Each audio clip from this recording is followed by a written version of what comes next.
Right before I hung up, I overheard my fiancée laughing with her friends, saying, "That idiot has no idea I'm sleeping with his friend." I kept quiet and took action. 3 days later, she showed up at my parents' house screaming, "My name is Daniel. I am 33 and I work as a procurement manager for a regional construction company in North Carolina. My days are structured and predictable. Early mornings, supplier calls, spreadsheets, gym after work, home by 7. I have always preferred stability over chaos, and I plan most things weeks ahead. My fiancée, Lauren, is 29 and works in event marketing. We have been together for 3 years and engaged for 8 months. We rent a townhouse together and split most expenses evenly, though I cover the larger fixed costs because I make more.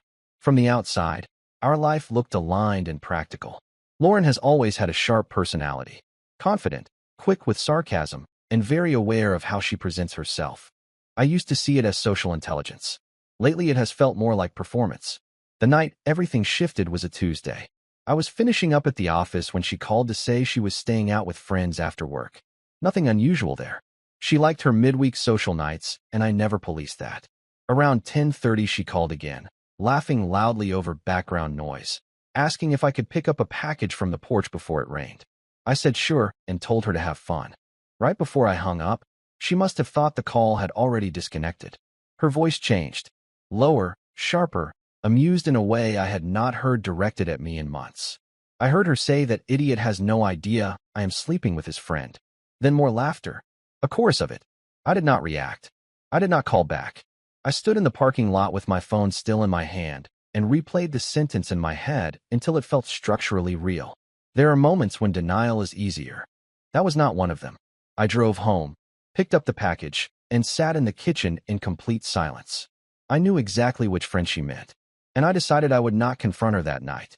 I am not impulsive by nature. When something does not add up, I verify it before I react.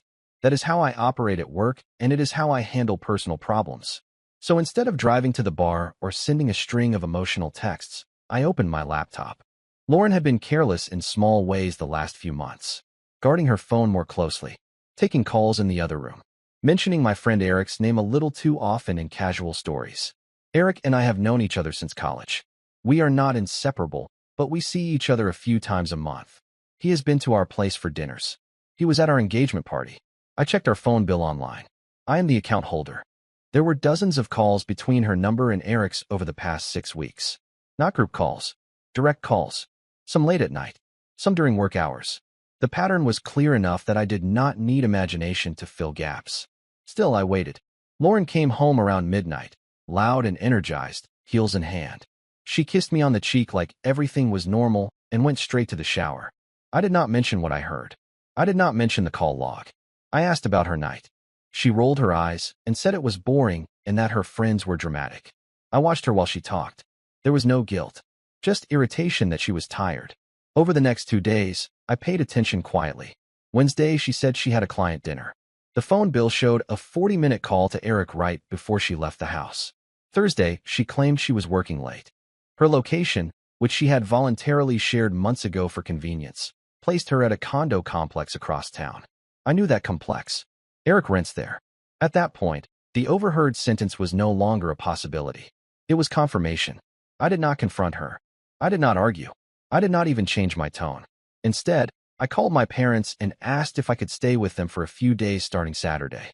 I told them we were having issues and I needed space. They did not ask questions. Then I made a plan. Friday morning, I requested Monday off work. I told my supervisor I had a personal matter to handle. He approved it without digging. I then called our landlord. The lease is in my name. Lauren was added as an occupant, not a co-tenant. That detail mattered. I explained that my fiancé and I were separating and asked what the formal process would be to remove an occupant and potentially break the lease early. He told me that since I was the leaseholder, I could submit written notice to remove her as an approved occupant. If I wanted to terminate the lease entirely, it would require a 60-day notice and a penalty fee. I told him I would get back to him within 48 hours. That same afternoon, I opened a new checking account at a different bank and transferred my direct deposit information. We had a joint account for shared bills, but most of the incoming funds were mine. I left enough in the joint account to cover rent and utilities through the end of the month. I was not interested in being accused of financial manipulation. I was interested in clean separation. That night, Lauren mentioned that she was grabbing dinner Saturday with friends. I asked which ones. She shrugged and said the usual group. She did not specify names.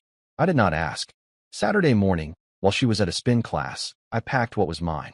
Clothes, documents, electronics, a few personal items. I left the furniture. I left the kitchenware. I left the television. Everything we purchased together stayed. I was not trying to win a material argument. Before leaving, I placed the engagement ring box on the kitchen counter. The ring inside. No note. Then I drove to my parents' house. I did not block her immediately. I wanted to see what her first move would be when she realized I was gone. Around 5 in the evening, my phone lit up. Where are you? I did not answer. 10 minutes later. Why is my ring on the counter? Still nothing from me. Then, are you seriously being dramatic right now? By midnight, the messages shifted from annoyance to panic. She claimed she had no idea what this was about. She asked if someone had said something to me. She said we needed to talk like adults. I responded once. I overheard you Tuesday night. There was no reply for 12 minutes. Then one word. What? I left it there. She called immediately after sending that single word. I let it ring out. Then she called again. And again. By the fourth attempt, her tone shifted from confused to aggressive in the voicemail she left. What exactly do you think you heard? Because if this is about some out-of-context joke, you are seriously overreacting. I listened to the voicemail once and deleted it. There is a specific kind of clarity that comes when someone thinks they can talk their way out of something you already verified. I had the call log. I had the location history. I had the sentence itself, delivered in her own voice. I did not need a confession. I needed distance. She started texting rapidly. You are not going to ghost your own fiancé over gossip. Answer me. This is insane. If this is about Eric, you are embarrassing yourself. That last message was interesting. I had not mentioned a name. I replied once. You already know what it is about. 3 dots appeared almost immediately. Then disappeared. Then appeared again.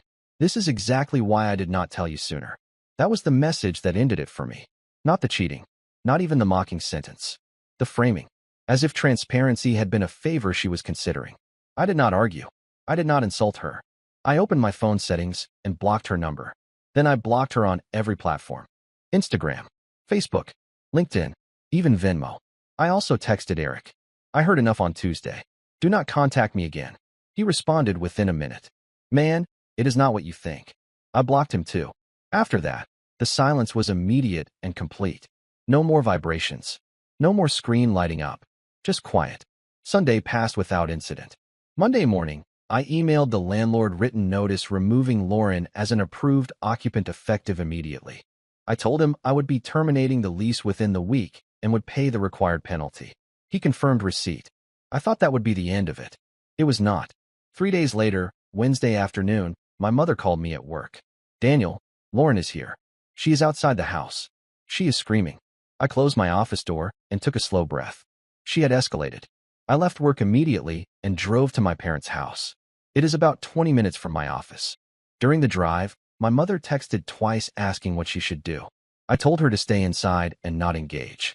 When I pulled onto their street, Lauren was standing in the driveway, pacing. Her car was parked crooked near the mailbox. She was on her phone, likely calling me from a number I had already blocked. The second she saw my car, she walked straight toward it before I had even shut the engine off. You do not get to disappear on me, Daniel. Her voice was sharp and loud enough that 2 neighbors were clearly watching from their yards. I stepped out of the car and stayed near the driver's side door. I was not interested in theatrics. I was interested in control. You need to lower your voice, I said calmly. This is not your house. That set her off. Oh, now it is your house and your rules. After 3 years together, you think you can just run to your parents and hide. I did not match her energy. I told her I had nothing to discuss in a driveway, and that if she had something to say, she could email me. She laughed at that. Email you? Are you serious? You block me everywhere, and now you want a corporate exit interview. The neighbors were fully invested at this point. I could feel it. Lauren thrives on audience reactions. She straightened her posture and projected. Tell them why you left. Tell them you are accusing me of something insane because you are insecure. That word again. Insecure. It was her default when she did not have leverage. I looked at her steadily and said one sentence. I heard you say you were sleeping with my friend. For the first time since I arrived, her expression flickered. You took that literally. There was no apology. No denial. Just minimization. I told her I had already verified the call history and her location. I did not raise my voice. I did not insult her. I simply stated facts. Her face hardened. So what? You were distant. You were boring. Eric actually listens. There it was. Not remorse. Just justification. At that point, the conversation was finished for me. I told her she had 1 hour to collect her personal belongings from the townhouse the next morning. I would meet her there with a witness. After that, the landlord would be changing the locks. She stared at me like she was deciding whether to escalate further. Instead, she said something that confirmed I had made the correct decision. You are going to regret this when you calm down. I did not respond. I walked inside my parents' house and locked the door. That night, I barely slept, not because I was doubting myself, but because I was calculating logistics.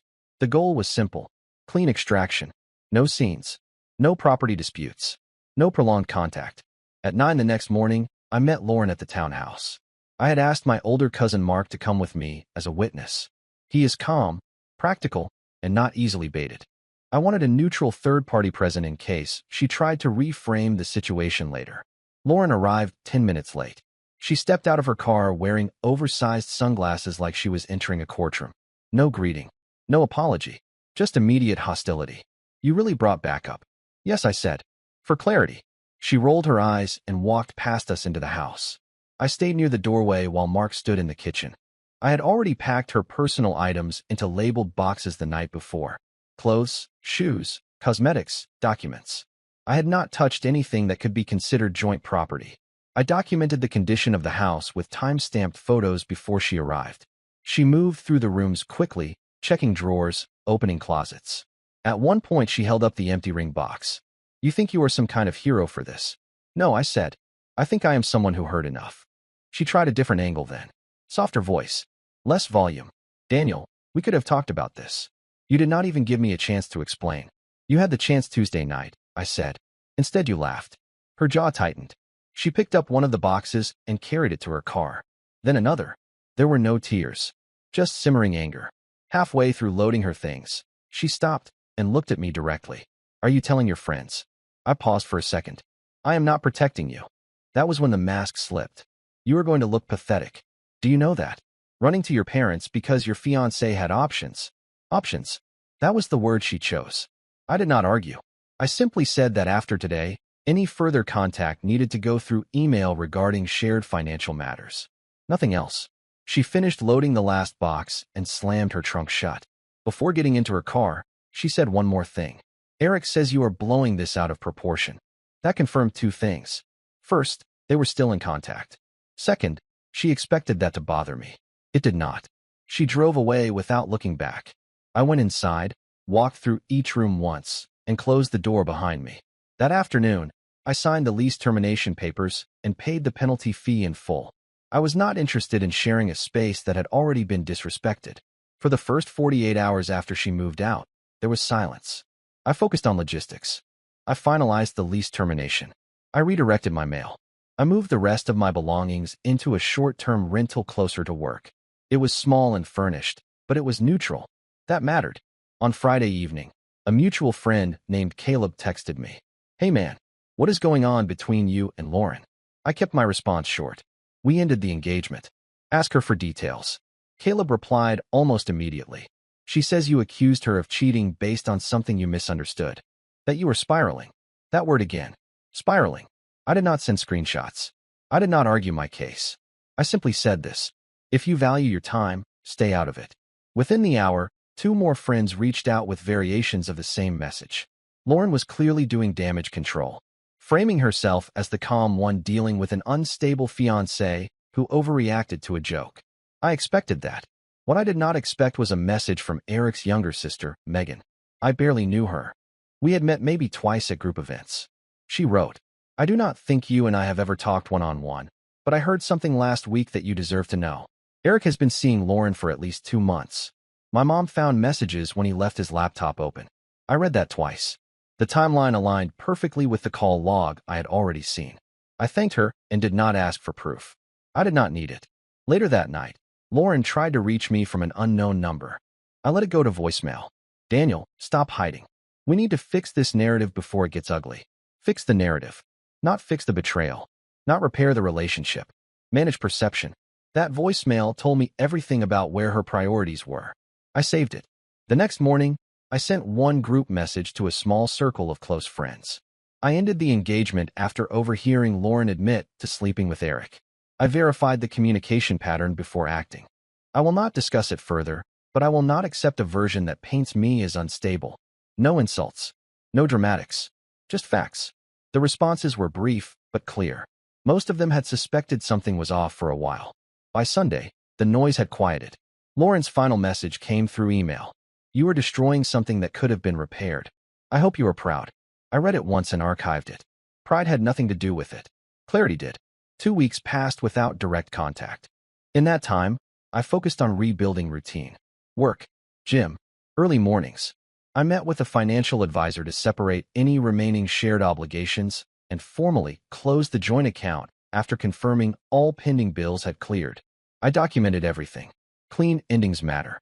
Then on a Thursday afternoon, Eric showed up at my office. He did not call ahead. He did not text. He walked into the lobby and asked the receptionist for me by name. When she called up and said a man was here insisting on speaking with me about a personal matter, I knew exactly who it was. I could have refused. Instead, I told her to send him up. I did not want lingering variables. He walked into the conference room like he still had the right to casual conversation. You look good, man, he said, as if we were meeting for coffee. I stayed standing. You have 5 minutes. He exhaled dramatically and ran a hand through his hair. This got out of hand fast. Lauren is intense. You know that. I did not respond. It started as talking, just venting about you being distant. Then it crossed a line. But it was not serious. Not serious. You were engaged to her, he added quickly, like that clarified something. She felt trapped. That word. Trapped. I asked him one question. When you heard her call me an idiot, what did you say? He hesitated. I did not think she meant it like that. That was enough. I told him he had mistaken access for friendship and attention for loyalty. I told him we were done permanently and that if he contacted me again in any capacity, I would handle it legally if necessary. He tried to laugh it off. You are really going nuclear over this. No, I said calmly. I am removing instability. He left without another word. That evening, Lauren emailed again. Eric said you threatened him. I replied with a single sentence. Do not contact me again. Then I blocked her email address as well. There is a difference between anger and finality. I was not angry anymore. I was finished. A month after everything ended, I ran into Lauren at a mutual friend's birthday gathering. I had debated not going, but I refused to reorganize my life around avoiding her. I arrived early, greeted people normally, and kept my tone steady. She walked in about 20 minutes later. If you have ever seen someone perform composure, that was her. Hair perfect. Smile calibrated. She hugged people like nothing had happened. When she saw me, she paused for half a second, then approached. So this is how we are doing this, she said quietly. We are not doing anything, I replied. We are separate. She glanced around to see who was watching. No one was close enough to hear. You really think you come out of this looking noble? This was never about looking noble. She leaned closer. You could have married me. We could have fixed this privately. Instead, you made it public. I kept my voice even. You made it public when you laughed about it. Her jaw tightened. People cheat, Daniel. Adults work through it. Not when there is contempt attached. That word landed. Contempt. She shifted tactics again. Eric is not even in the picture anymore. That should tell you something. It did tell me something. It told me the dynamic between them was never built on loyalty either. I told her I genuinely hoped she figured out what she was looking for, but it would not be with me. For the first time since the driveway incident, she dropped the edge in her tone. You are really not coming back. No. There was no speech. No dramatic exit. She simply stepped back and said fine, like she was closing a negotiation that did not go her way. The rest of the evening was uneventful. A few friends made awkward small talk. One quietly told me they respected how I handled it. I left before Lauren did. On the drive home, I realized something simple. The pain had already peaked weeks ago in that parking lot when I heard her voice shift. Everything since then had just been execution. It has been 6 months. I signed a lease on a new apartment 2 months after everything ended. Lauren reached out one last time about 3 months ago from a new email address. The subject line was simply closure. I did not open it. Closure is not something you grant the person who dismantled the structure. It is something you build for yourself by refusing to re-enter a broken pattern. Through mutual connections, I have heard fragments. Lauren and Eric lasted maybe 5 weeks after I cut contact. Apparently, once secrecy was gone, so was whatever thrill had been sustaining them. She has told people that I was rigid and emotionally unavailable, that I did not fight for us. She is correct about one thing. I did not fight for it. I do not compete for loyalty. Looking back, the most revealing moment was not the cheating itself. It was the sentence I overheard. The tone, the laughter, the casual dismissal. Betrayal can be impulsive. Contempt is deliberate. When someone is comfortable mocking you publicly while still sharing your home privately, the relationship is already over. The only question is how long you plan to pretend otherwise. People have asked if I regret not confronting her immediately that night. If I regret not trying counseling. If I regret not demanding an explanation. No, the explanation was embedded in her behavior. I verified the facts. I removed myself. I handled logistics. I absorbed the short-term fallout to avoid long-term erosion. That is not dramatic. It is efficient. I was not perfect in that relationship. I worked long hours. I am structured, predictable, not flashy. But none of that justifies betrayal disguised as empowerment. 3 days after I hung up that phone and heard her laugh, she was screaming in my parents' driveway demanding control back. 6 months later, she has none of it. And I have my peace.